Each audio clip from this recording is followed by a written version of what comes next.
The Colossus has arrived at its destination, but will it meet the resistance or be met with resistance? How you get so big that you hold up this kind?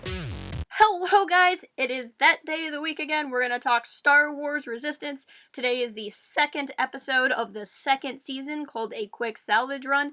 This will be a spoiler-filled review, so if you have not watched the episode yet, please be aware. But I have to say, just the short version, this was one of the best episodes of the series to date.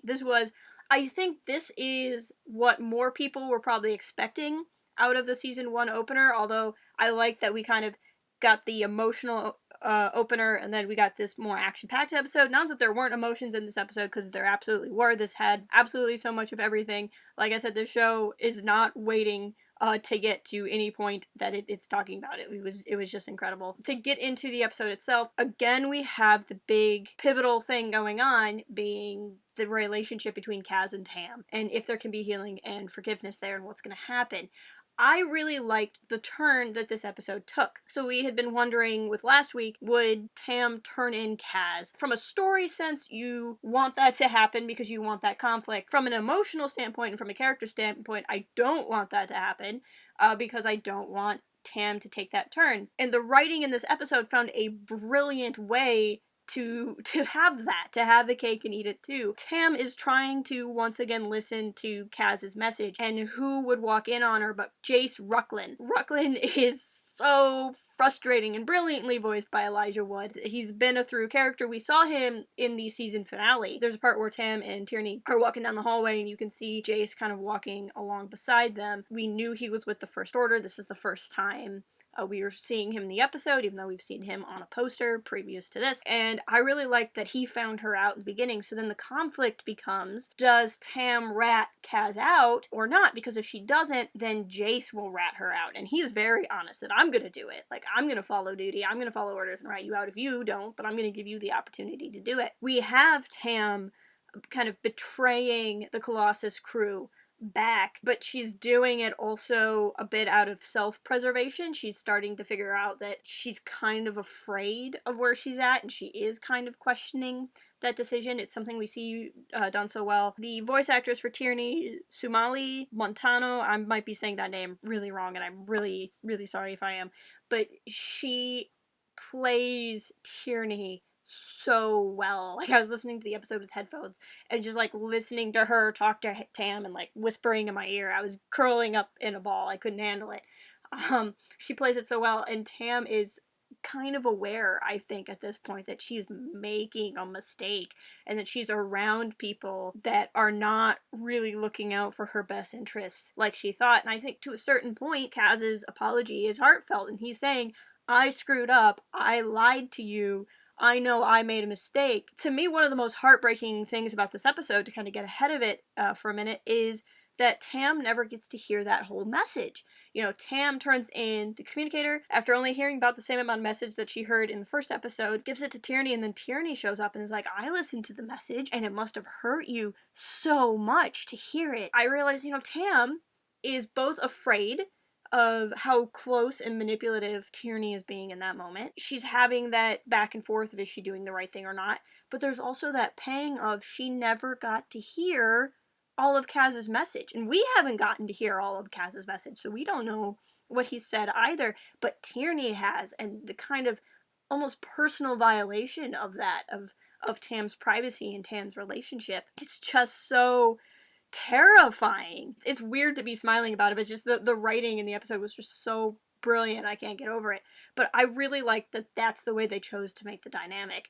And it was a great way to have Tam rat out her friends without actually being the bad guy. Because if she hadn't have done that, Jace would have ratted her out and Tam would probably have been killed, or at least hurt. And I think that's something that, you know, if Kaz ever figures out what happened, I think that Kaz, who is shown to be that person, to kind of always look for the good in someone else, I think that's something he'll understand. And so I was just really happy that they found a way to drive the conflict of the episode in a way that doesn't actually degrade Tam's character or take her down a darker path. Everything Tam is doing is understandable, and it's something you can't really blame her for. The tension is so real now with Tam. You know, Pyre mentions at one point in the episode that it's time for Tam to be conditioned. It's time for her to go through brainwashing because she's still not like Jace. I don't know if the implication was Jace wouldn't have had conditioning because he so believes in the First Order, or maybe that Jace has been conditioned at this point, I'm not sure. But she's not like him, where he is so into the protocols, and to have that tension that as soon as she stops being useful, they're probably gonna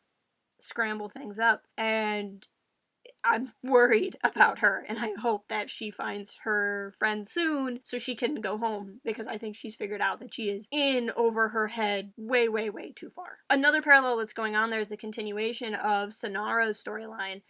For a long time, the show Niku has been my favorite character. I love Niku. There's nothing that's happened to make me love Niku less, but I'm so compelled by Sonara's storyline. Even as much as I love Tam, I love seeing the journey that Sonara is on, because she's walking this line of she's still with the pirates, she's still with Kragan, but her friends are the people on the Colossus now, and right now those two sides coincide.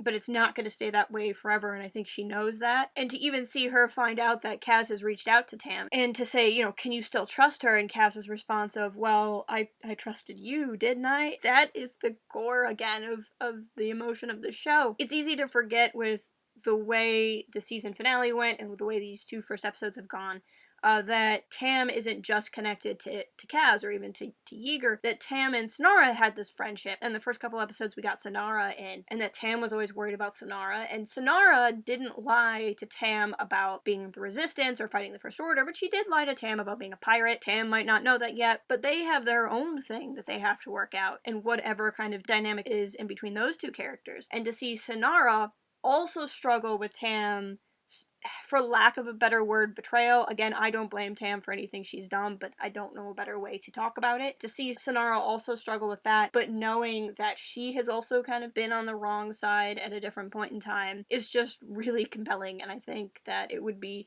unfortunate if we never get a good scene between those two characters, but I'm holding out that we will. Another thing that popped up in this episode that I'm so excited is we see Casas' dad. We actually see him this time. Of course, he was the mysterious blob of light in the pilot episode. Now we get to see him, get to see what he looks like. We find out that Casas' dad and Casas' whole family has survived the attack on Hosnian Prime, has survived the Hosnian Cataclysm, which is good news for Kaz. I was watching this scene very intently because if you've been following my reviews on the series, then you know that I have been a big proponent of Kaz's dad as a bad guy, that he's probably a centrist senator aligned with the First Order.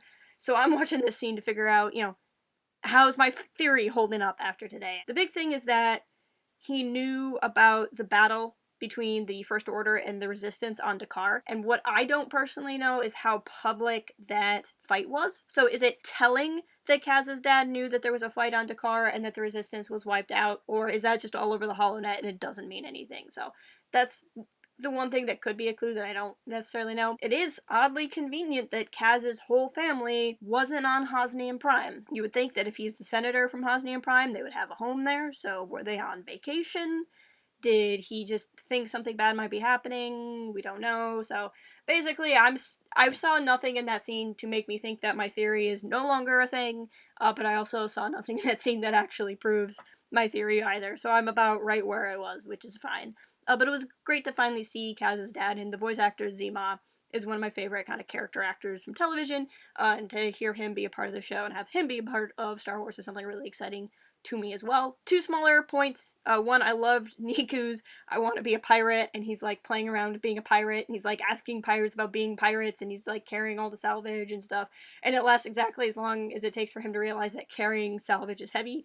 I thought that was a really cute plotline for Niku, to put a little bit of comedy in an episode that was really so serious and really so tense. And I also really like seeing Doza and Yeager work together so much throughout the episode, this episode and the prior one. They're kind of the old guard, the old school guys that are leading this group of ruffians, this group of kids and pirates, basically. They're trying to take them through space, and it's just fun seeing them on the command deck. You know, Yeager, who was a Resistance pilot, as we learned before, and we also know that Captain Doza is a former Imperial who presumably left the Empire for Tora's mother. Just from a technical standpoint, I was going on and on and on about the writing, which I can't go on enough about it. The writing in the show is so efficient. It handles so many plot lines intersecting all at once and finding ways to do things outside of the typical easy way to do it.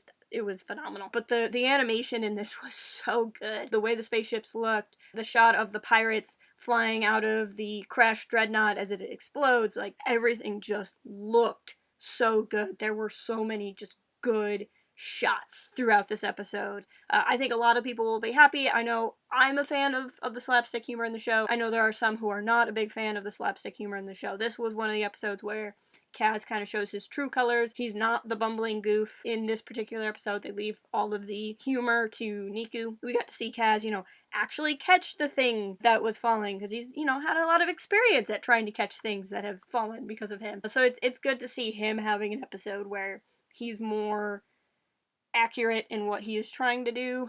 Again, the slapstick humor doesn't bother me, but I think this will be a good episode for people who are looking for a break from that. I can't say enough that this is what I want from the show every single week. I'm so excited. One final thing, I noticed the shot where Kaz and Sonara are talking to the pirate crew. You see a shot with a lot of canvases behind them. We've seen that shot in the trailer, and I wondered if that was one of the worlds they were going to visit, but it's actually the Colossus. So if you think about the Colossus, the doors have come down over what was an outdoor walkway when the ship got sealed up. So if you're looking and doing a mental checklist off of stuff we saw in the trailer, we've seen Casas Dad now, and we've seen that area. So that area is the Colossus and not a new space. There's really a whole lot more I wanted to talk about. I wanted to talk about Jace's rivalry with Kaz and how that's affecting Tam and all of this other stuff, but I've been talking for way too long.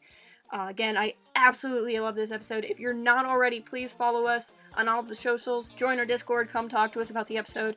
Professor Django and I both just cannot talk about Star Wars Resistance enough. I'm just excited because this is easily one of my top favorite. Like, it's hard to beat the season 1 finale, but it's like the season 1 finale in this episode. I loved it so much. But with that, I'm so excited, and until next week, keep it real and fly casual. Cooking can be fun.